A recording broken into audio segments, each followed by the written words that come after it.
मोड आलेली कडधान्य खाल्ल्यानं शरीराला प्रोटीन भरपूर प्रमाणात मिळतात, तसेच वजन कमी होते. रात्री मोजे घालून झोपल्यानं शरीरातील रक्ताभिसरण सुधारते, तसेच पायांचे तळवे उबदार राहतात. स्नायू मजबूत करण्यासाठी भिजवलेले हरभरे खाल्ल्यानं शरीराला ऊर्जा मिळते आणि स्नायू मजबूत होतात. पोटदुखी असल्यास साबुदाणा तयार करून सकाळ संध्याकाळ खा. काही दिवस खाल्ल्यानंतर पोट बरं होईल. कोमट पाणी पिणारी लोक नेहमी तरुण दिसतात. जास्त दही खाल्ल्यानं सुरकुत्या कमी होतात.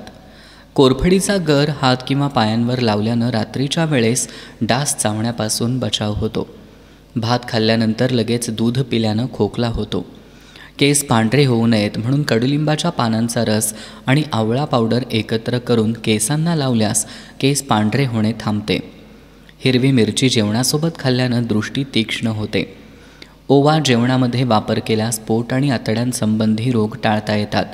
सकाळी झोपेतून उठल्यानंतर तोंड न धुता किमान 1 ग्लास कोमट पाणी प्या. चेहरा स्वच्छ पाण्यानं धुतल्यानंतर टोनर वापरा, म्हणजेच ग्रीन टीचं पाणी लावा किंवा स्प्रे बॉटलमध्ये भरून ठेवा आणि या टोनरचा वापर त्यामुळं त्वचा चमकदार आणि तजेलदार होते. केसांना मेहंदी लावताना त्यामध्ये 1 चमचा लिंबाचा रस, दही, आवळा पावडर घाला. यानं केस गळती थांबते. केसांना नॅचरल ब्राऊन कलर देण्यासाठी केसांना मेहंदी लावताना त्यात बीटरूटची पावडर वापरावी. कडुलिंबाच्या पानांचा रस लावल्यानं एनर्जीची समस्या होत नाही. रात्री नाभी तेल लावल्यानं मेंदू जलद काम करू लागतो. मनुके भिजवून त्यांच्यासोबत भिजवलेली पाणी पिल्यानं कोलेस्ट्रॉल लेवल नियंत्रणात राहते, त्यामुळं हृदयरोग होत नाही.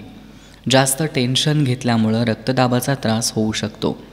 रोजच्या आहारात सलाडचं नियमित सेवन केल्यानं त्वचा तजेलदार राहते. तुळशीच्या पानाचा रस पिल्यानं सर्दी खोकलापासून आराम मिळतो.